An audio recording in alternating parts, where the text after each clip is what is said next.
तो दोस्तों भारत के लिए एक बहुत ही बड़ी और अहम खबर निकल के सामने आई है, जो कि भारत के लिए बहुत ही बड़ी खुशखबरी होने वाली है। और आप सभी जानते हो कि समय के साथ अच्छे अच्छे राजाओं के राजपाट नहीं रह पाए तो किसी देश का घमंड कब तक चलेगा। समय के सामने सभी को एक दूसरे के सामने झुकना ही पड़ता है। और दोस्तों ऐसा ही हुआ है इंडोनेशिया के साथ। आप सभी को पूरा मामला पता ही है। 28 अप्रैल के दिन को इंडोनेशिया ने अपने पाम ऑयल के एक्सपोर्ट पर बैन लगा दिया, जिससे सबसे ज्यादा परेशान हुए थे हम, क्योंकि इंडोनेशिया का जो पाम ऑयल है वो सबसे ज्यादा हम ही खरीदते थे और हमारे यहाँ पर कच्चे तेल की कीमतें बहुत बढ़ गईं। पर इससे इंडोनेशिया को भी बहुत ज्यादा घाटा हुआ। एक तो उसके पाम ऑयल का जो स्टॉक था वो सड़ने लगा, इसके अलावा उसके अंदर जो पाम ऑयल की कीमतें थी वो हद से ज्यादा घट गईं। यानी जो 4000 रुपए किलो पाम ऑयल बिकता था वो बिक रहा है अब 2000 रुपए प्रति किलो। वहीं भारत की बात करें तो भारत के अंदर भी तेल की जो कीमतें हैं वो 30% तक बढ़ चुकी हैं।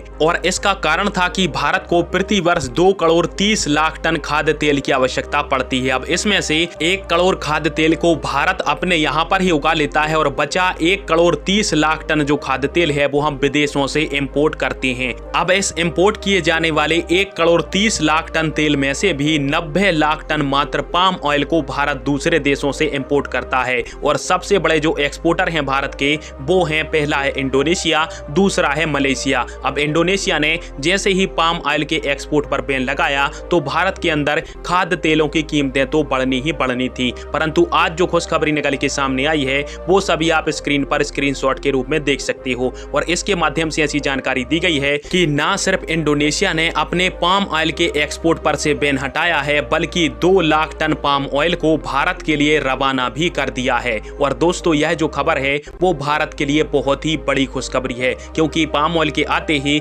भारत के अंदर तेल के जो दाम हैं वो अचानक से कम हो जाएंगे। और साथ में इंडोनेशिया भारत के साथ गेहूं के बदले पाम ऑयल की एक डील को करना चाहता है। पर आप सभी के विचार थे कि हमको गेहूं के बदले अधिक से अधिक सस्ता पाम ऑयल लेना चाहिए। और दोस्तों ऐसा हो भी रहा है, क्योंकि भारत का एक जो रुपया है वो इंडोनेशिया के लगभग 190 रुपए के बराबर है। और यदि हम इंडोनेशिया को 1 किलो गेहूं देते हैं तो उसकी कीमत बैठती है 30 रुपए, तो वहीं पर इंडोनेशिया को इसके कीमत का हमको लगभग 3 किलो पाम ऑयल देना पड़ेगा, क्योंकि इंडोनेशिया के यहाँ पर 1500 से 2000 रुपए प्रति किलो बिक रहा है पाम ऑयल। और दोस्तों समय के अनुसार हमको किसी भी प्रकार से इंडोनेशिया पर दबाव बनाने की आवश्यकता ही नहीं पड़ेगी। हमको 1 किलो गेहूं के बदले 3 किलो पाम ऑयल ऑटोमेटिक ही मिल जाएगा। खैर आप सभी के इस टॉपिक पर क्या राय है और इंडोनेशिया से भारत को गेहूं के बदले पाम ऑयल लेना चाहिए या फिर पैसे, कमेंट बॉक्स में फिर आवाज दीजिएगा। वीडियो देखने के लिए धन्यवाद। जय हिंद, वंदे मातरम।